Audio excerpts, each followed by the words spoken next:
Je voudrais vous présenter, vous montrer les livrets d'évaluation qui ont cours cette année en CM2. Et nous allons comparer le livret d'évaluation CM2 avec celui de CE2 l'année dernière. Donc je vous présente le premier texte dans le livret d'évaluation CE2, Anatole et Nathalie, avec un questionnaire et quelques exercices QCM. Il faut choisir la bonne réponse. Je vous montre le livret d'évaluation de CM2 cette année. Ce sont des évaluations nationales. Anatole et Nathalie, avec un QCM, un autre exercice, quelques exercices extrêmement simples et des questions très faciles. Je vous montre maintenant la rédaction qui a été demandée à vos enfants, vos élèves, l'année dernière en CE2.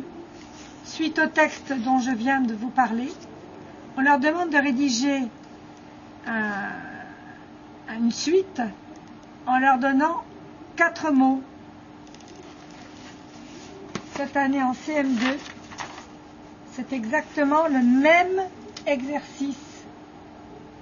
Un deuxième texte proposé dans le livret de CE2 de l'année dernière, Benjamin et son papa géant, suivi de quelques exercices, choix, vrai, faux, petit QCM, voilà, une petite réponse, où travaille le géant, comment s'appelle le papa de Benjamin. CM2 cette année, Benjamin et son papa, comment s'appelle le papa de Benjamin, où travaille le géant, reconstitution d'une phrase à partir de mots.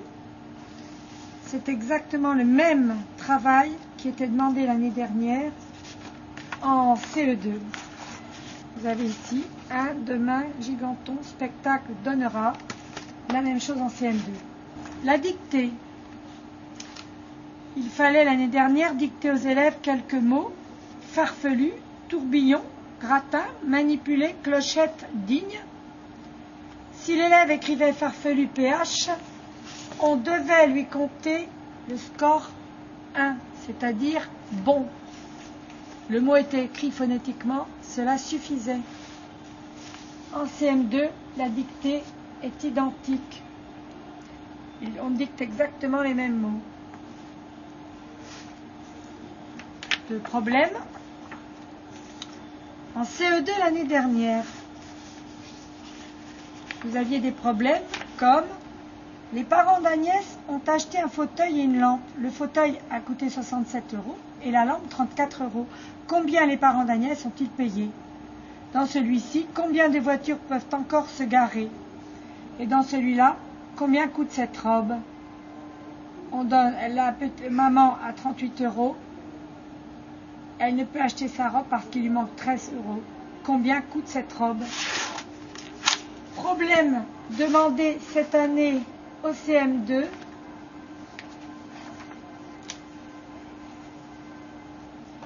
Julie a 24 œufs. Elle veut les ranger dans des boîtes.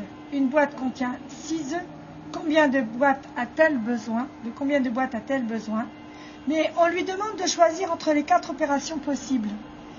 24 moins 6, 24 plus 6, 24 divisé par 6, 24 fois 8. Les opérations. Alors, en CE2 l'année dernière, une série d'additions avec retenue. En CM2 cette année, une addition, une soustraction, une multiplication à 2 chiffres et une division, 72 divisé par 3.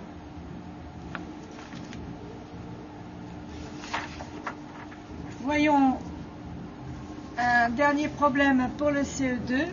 La maîtresse a disposé les élèves de sa classe en groupe. Il y a 7 groupes de 4 élèves. Combien y a-t-il d'élèves dans la classe?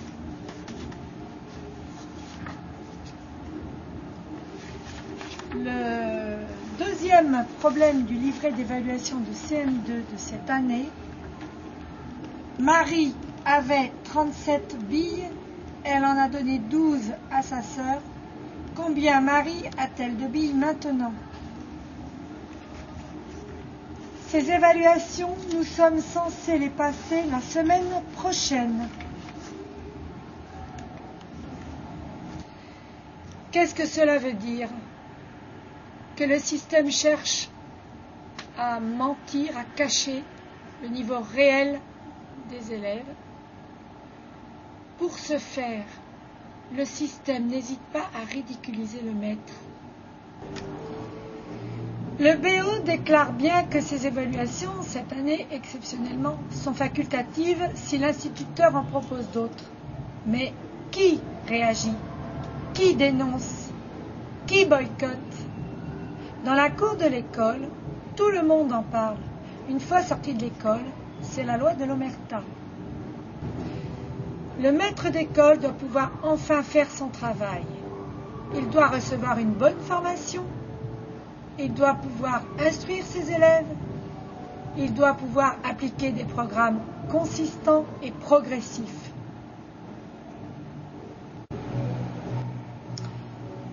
Ainsi, le maître d'école saura donner à ses élèves un niveau correct pour accéder au collège et son évaluation suffira. Ce n'est plus le cas. Tout le monde s'accorde pour le dire. Enfin, j'interpelle les responsables pour qu'ils prennent enfin conscience de la chute de l'école.